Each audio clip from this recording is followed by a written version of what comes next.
What do you feel when I say the word struggle? Does it make you sad, excited, angry, or anxious? Everyone struggles with something every day, whether that's work, school, or even just getting out of bed. But we struggle in order to reach a goal, which is dependent on what we value and how we see the world. We all have had a goal in our lives. We either chased them and succeeded, or we gave up halfway and forgot about it.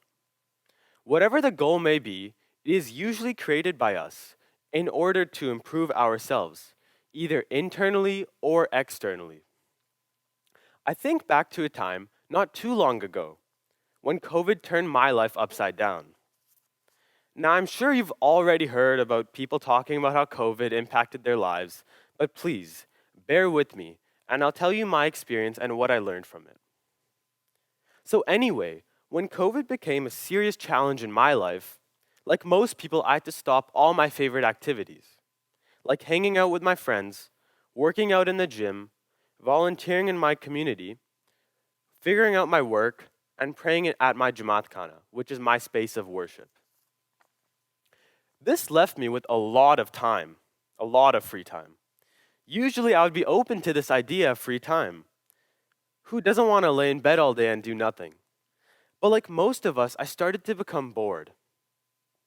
At a conference in Kabul, His Highness the Aga Khan said that even if you have the best environment, human progress must grow out of the human heart and soul.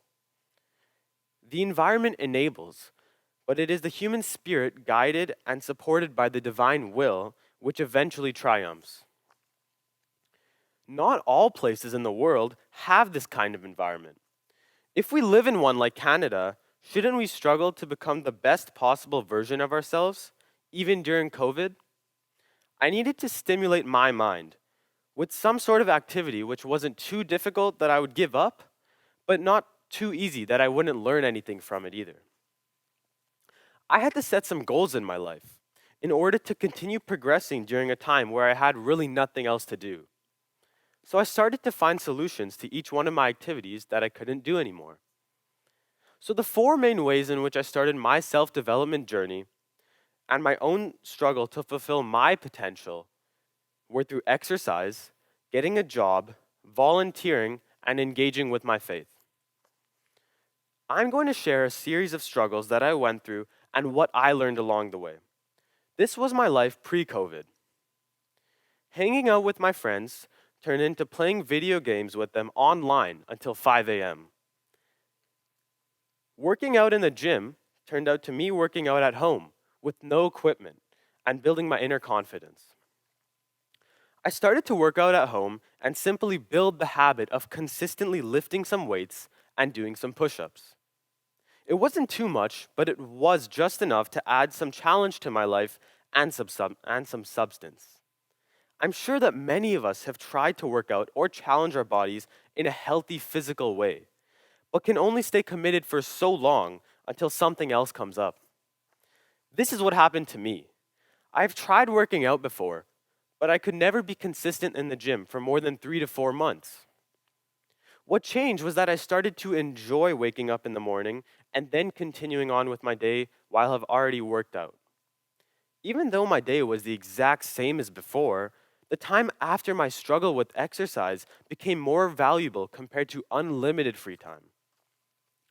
This is because when we set up work for ourselves and then complete it, the time that we spend not struggling starts to become more precious since we really had to work for it.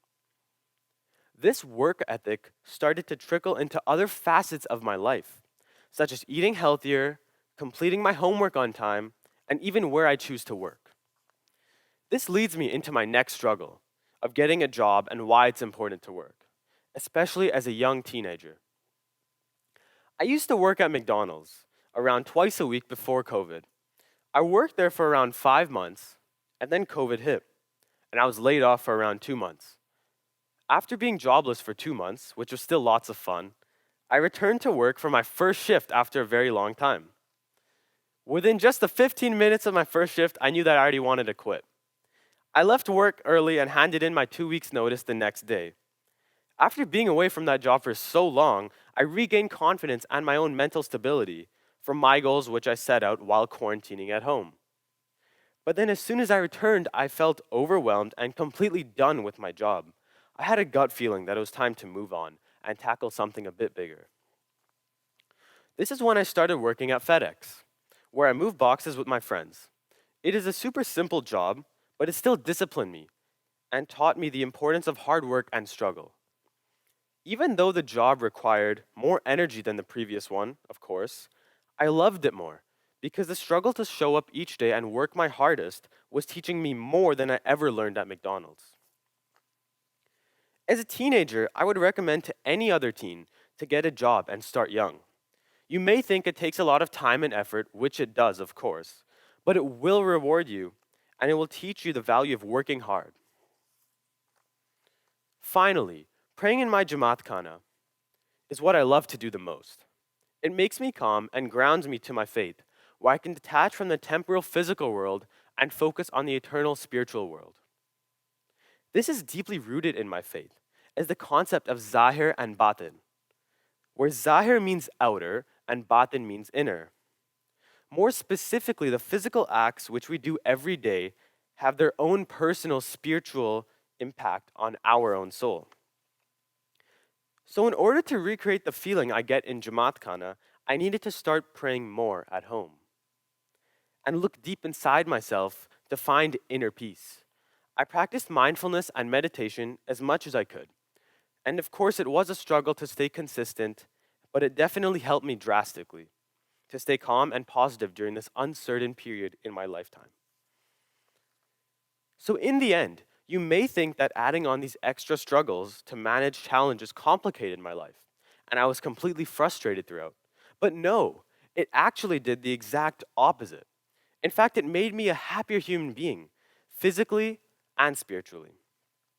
This is because when we struggle at something like a goal or an idea, we will always leave with more knowledge than we first had. And we will always grow. And in the end, this will lead to more happiness for us, which is what we all want to be, right? So, what can you do? First of all, you should understand that struggle leads to self improvement and will make you happy. The ways you can do this are by working on yourselves through a hobby, such as painting or biking. Or you can practice being mindful or even try meditating. Or take a goal which you have tried to do before and you didn't complete, and you can try to attack that same goal again. Basically, you take what makes you happy, not what makes your friends happy or your parents happy, but what makes you happy. Try your best and struggle to the max.